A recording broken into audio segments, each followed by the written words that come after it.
Greetings in the Lord. My name is Father Tom Legere, and this is Reel to Reel. And I want to welcome all of you back to the continuing saga of our spiritual journey. Our show tonight is coming to you from Vasey Theater at Villanova University.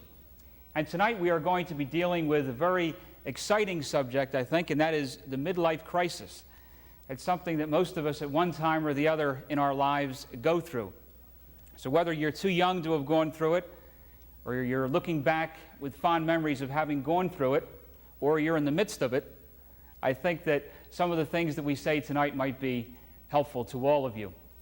And later on tonight, you in the audience will have the opportunity to ask some questions about the spiritual journey, most specifically about the midlife crisis. But first of all, let's take a break, and we'll see you shortly.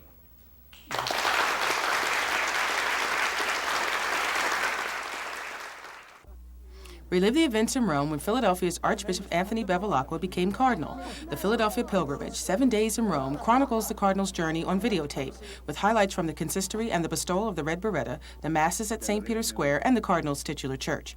To order your tape, please send a check or money order for $22.95 to Rome Video, the Delaware Valley Catholic Office for TV and Radio, 222 North 17th Street, Philadelphia, PA 19103, or call 587-3775.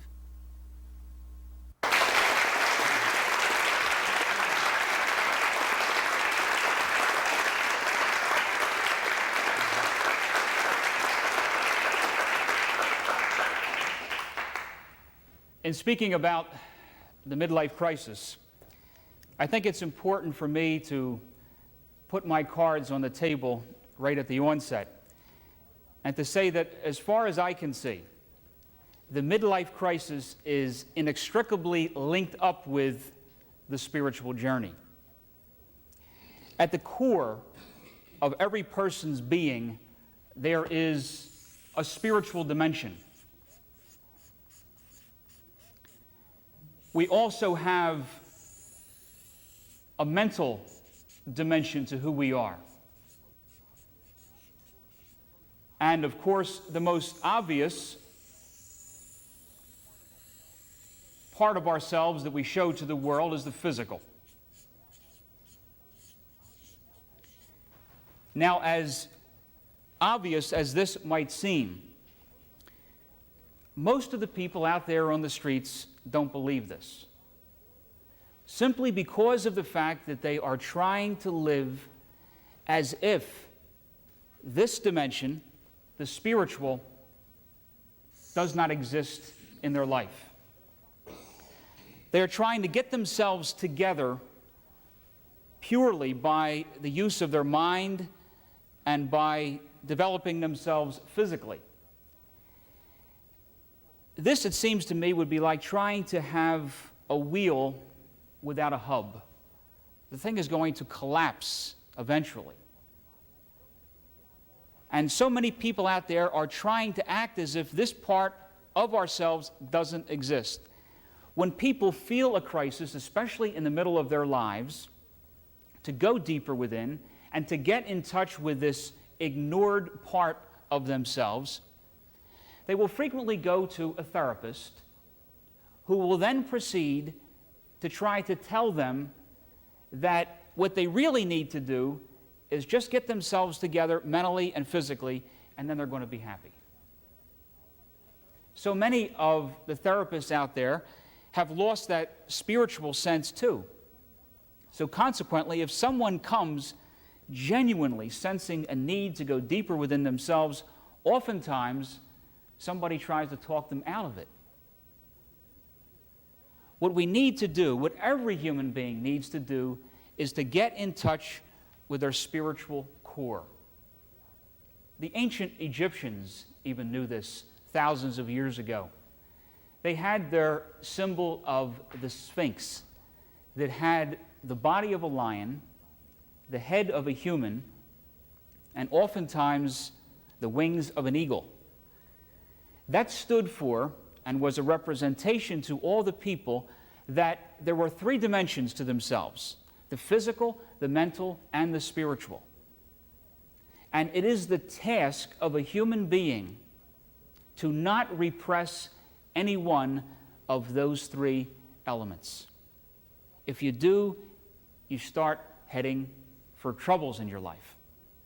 If you try to live as if you don't have any physical needs, you'll probably get sick and not be happy. Or if you try to act as if you don't have any mental needs and you're afraid to think clearly, then you're going to get in trouble. And I would say the same thing applies to the aspect of the spirit. If you try to live as if there is not a spiritual dimension, you're never, ever going to be happy. And so it seems to me that what we need to do in the middle of our life is to go through a conversion process, a breaking down of the false husk of the ego and a getting in touch with the spiritual core that all of us already have. We don't have to acquire it. We simply have to discover it, to unearth it. Sometimes the popular writers today will speak about this process of going deeper within, and they'll completely ignore the spiritual dimension of things. An example of that would be a book that you may be familiar with, that called Passages by Gail Sheehy. Very interesting. Millions of people have read it, but there's absolutely no openness to the spiritual there at all. And as far as I can see, when you look that way at the human person, you're trying to, in a sense, have a tripod with only two legs. It's not going to stand. So, without a doubt, no question about it, this is what it's all about. It's a spiritual call to go deeper within. However, there are more immediate causes that might kick this whole thing into gear. There are other more pressing concerns that sometimes wake people up and help them start looking for something deeper within. In other words, in the beginning, they don't recognize it as a spiritual crisis. It may be things like a sense of failure. One can point to the example of someone like John Wesley, who was the founder of the Methodist Church. When he was a young pastor, he fell in love with a young woman in his congregation. And because he felt insecure in himself, because she was emotionally attracted to somebody else in the congregation, he ended up excommunicating from his church his rival suitor. Needless to say, when he woke up and realized what he did, he was struck with a sense of his own shame. And he realized how out of touch he was with the God of love. And that became a turning point in his life. His sense of failure, having really messed things up as a young pastor, that turned out to be a great blessing in disguise. He turned his whole life around, and he went on to found the Methodist Church. The experience of exile is another thing that can sometimes prompt us to look deeper within ourselves. I think of the example of some of the hostages who were held captive in Iran. A couple of them said that that experience was for them a spiritual turning point in their lives. They never thought it would be. They felt like they were completely isolated from their family and friends, but yet that became an opportune moment for them to look deeper within and to find a deeper sense of who they were in the ultimate scheme of things. There's a lot more that we can speak about here. Love and anger and sickness and war. And then we're going to go into some of the features of the midlife crisis. And we'll be getting to that very shortly. But first, we are going to take a little break, and we'll be right back.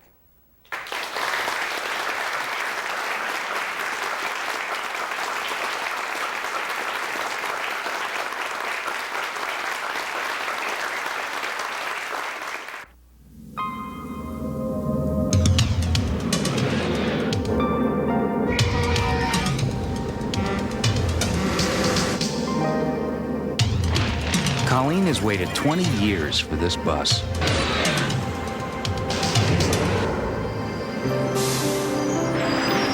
Now, thanks to the Americans with Disabilities Act,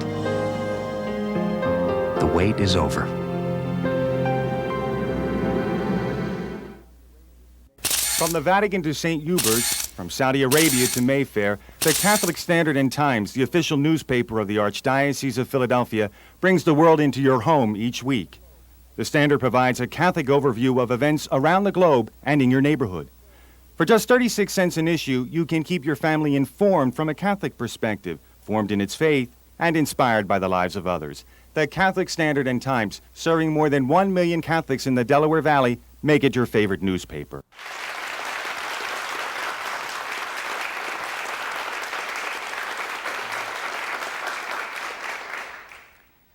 We were speaking about some of the immediate causes of the midlife crisis. And to be sure, one of those experiences might be two very powerful emotional experiences, that of either falling in love or discovering some of the repressed anger that we may have inside ourselves. These things are so powerful because in both of those experiences, that of being emotionally in love and that of feeling a tremendous sense of anger, maybe that we've never faced before in our lives, in both instances, we are out of control. And that is what makes us open to God. Some people may have gotten married to the person who lived down the street. They say that most people end up marrying people who are within walking distance of their homes. And over the years, perhaps those kind of relationships really develop in a real solid way, and they make some of the best unions. But maybe, honestly, there was never really a tremendous emotional attachment there. Well, if in the middle of a person's life they experience the emotional dimension of love, either with their spouse or, as sometimes happens, with someone else, obviously that's a panicky experience, and people really feel out of control. And that can really be a turning point because it then opens them up to that higher power. They know they can't handle it themselves. The same with anger. That is a very powerful kind of an emotion, and when it has us in our grips, as you know, we shake, we begin to perspire. It's clear that we're not really calling the shots when anger has us in its grips. And so that experience of anger in itself is another thing that can make us more open to God. It's a scary experience for some of us who never were really comfortable with that emotion. And certainly sickness is another big thing that propels us to look deeper inside ourselves. How many times have we had that experience of seeing perhaps a young man, 40 years of age, laying on his back in a hospital bed after having had his first heart attack? Up to then, he thought he had total control over his life. And when you're young, you never think you're going to die. But an experience like that all of a sudden makes a person realize that all of us, no matter how old we are just a heartbeat away from facing our Creator. And then there is the experience of war that, thank God, in this country we haven't experienced too much on a first-hand basis. But countries that have been ravaged by war frequently have a spiritual turning around in that nation because they realize the extent of our inhumanity to one another, and they realize that we need recourse to a higher power to make us have some kind of sense in our lives. So these are some of the immediate causes of that midlife crisis, if you will. But don't forget, the ultimate cause is, in fact, the spiritual call to go deeper within ourselves. Let's take a look now at some of the features of the midlife crisis. First of all, it is something that is always thrust upon us. You don't wake up some morning and say, well, this would be a good time to have a midlife crisis. After all, everybody's talking about it these days, and every place you go, you read about it and hear about it. No, I'll tell you why that wouldn't really be a crisis, because we would still be calling the shots. We'd be in control.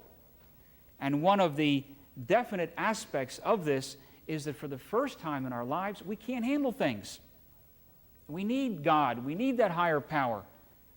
We need something beyond just the rational ego to help us make some sense out of our lives. An example of that would be someone like St. Ignatius, who was the founder of the Jesuits. He was wounded as a soldier when he was a young man, and he spent a whole year laying on his back in bed, recovering. Well, all that time on his hands really gave him the chance to look deeper inside himself. But probably it never would have happened if it were up to him. In other words, it was the circumstances of life that made him more open to looking for something deeper inside himself. Now, luckily, he handled it properly. He turned the whole thing around, and it became a great blessing for him. Also, there is always the crisis of feelings associated with this midlife crisis. Maybe up till now, we have always been able to reason our way out of anything. We have some kind of a problem, we have some kind of a difficulty, we say to ourselves, okay, let me sit down and think about how I can handle this. And we're always very logical and very rational about it.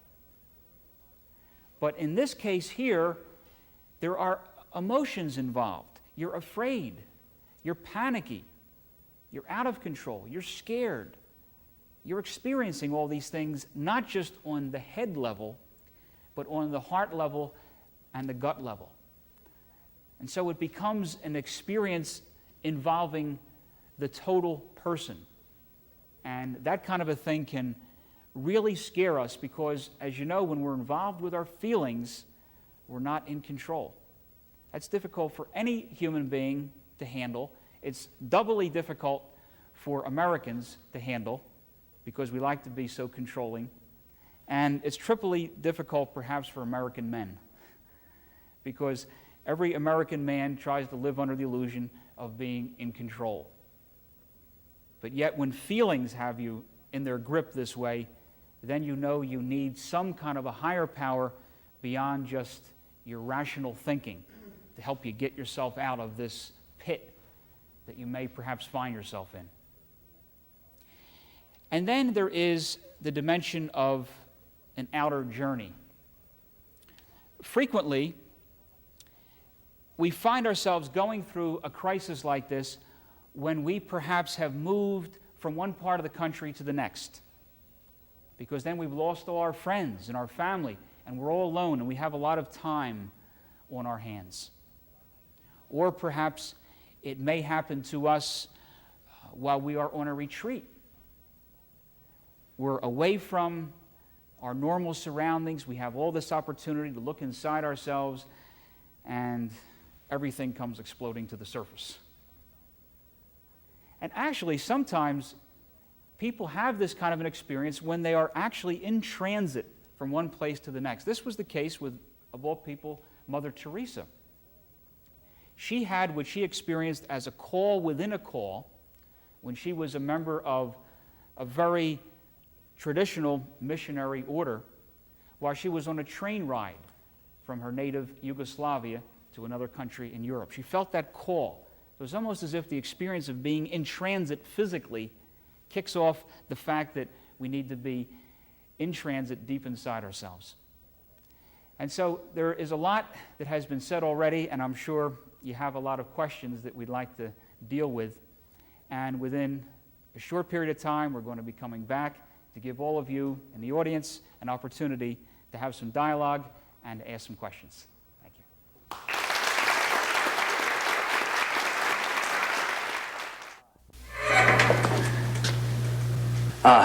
Excuse me. I want to give blood. You're in the right place. Come with me. I heard about those people in the accident. I just want to help. Great. How are they doing anyway? Well, last we heard, they're going to be just fine. You know, it's a good thing you guys were there. No. It's a good thing you are here. Call the American Red Cross. Your neighbors need you.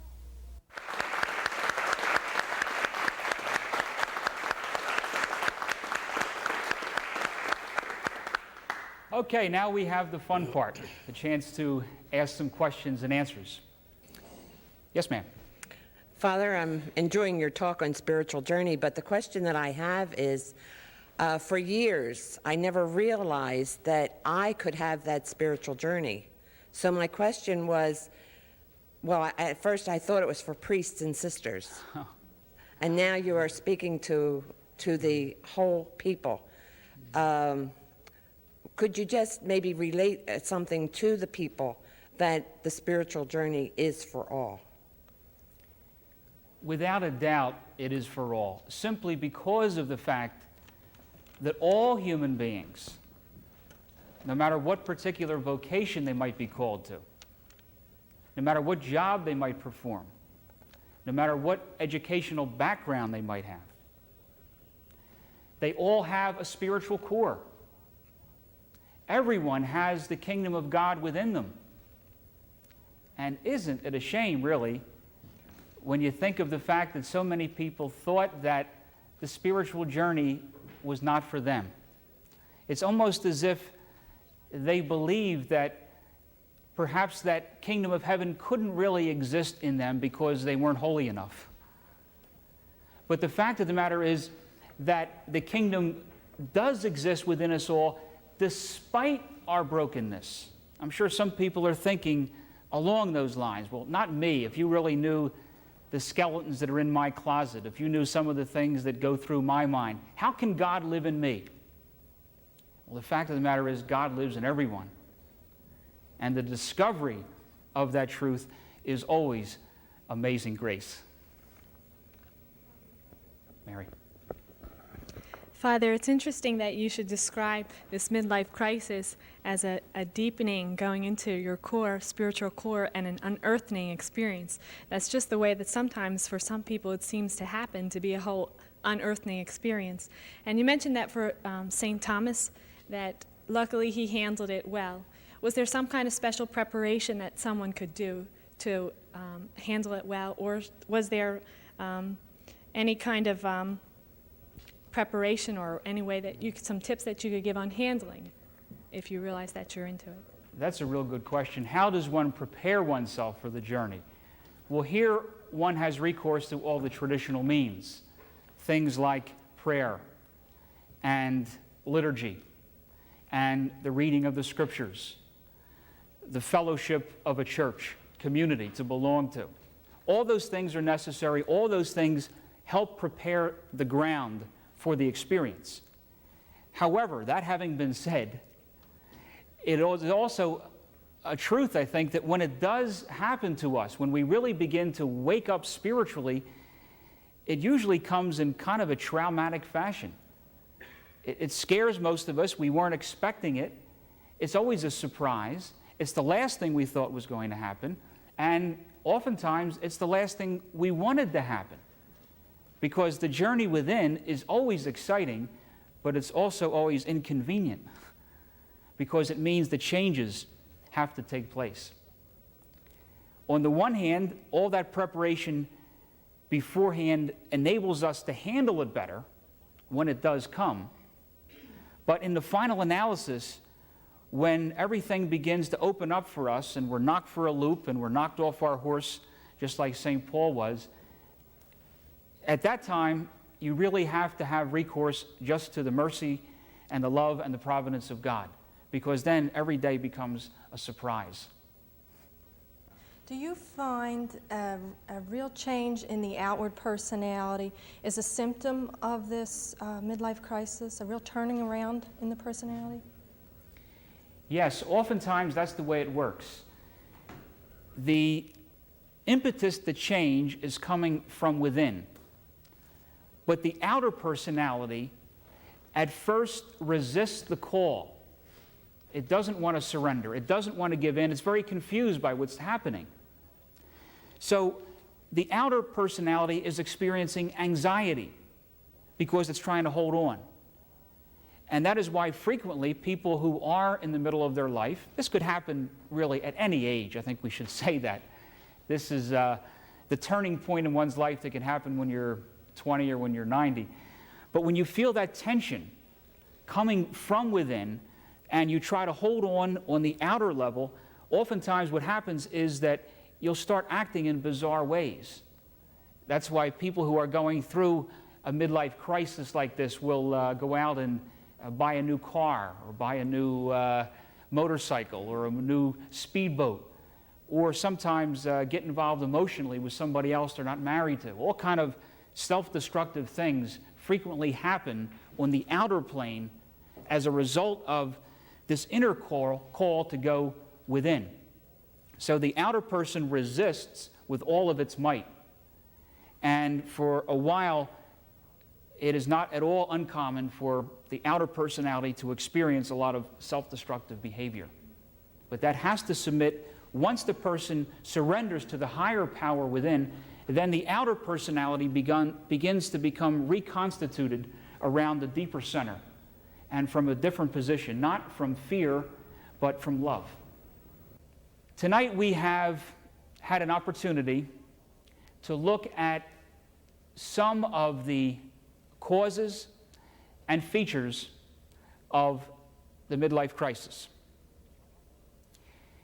But obviously there is a lot more that needs to be said. We haven't really looked at all of the features of the midlife crisis, and most importantly, we haven't really said a word yet about how you get out of it when you're in it. And so the next time we come together as spiritual journeyers, that is what we are going to be talking about. How one is able to bring the midlife crisis to a resolution in one's life. If you have enjoyed this kind of thing that we're dealing with tonight, perhaps you could drop a line to Real at 222 North 17th Street, room 907, Philadelphia, PA 19103. We would really appreciate hearing from all of you spiritual journeyers out there. And tonight I would like to sincerely thank all the members of the audience here who have listened very attentively, but most importantly, I think have asked some very salient questions. And so good luck to all of us as we continue on our spiritual journey.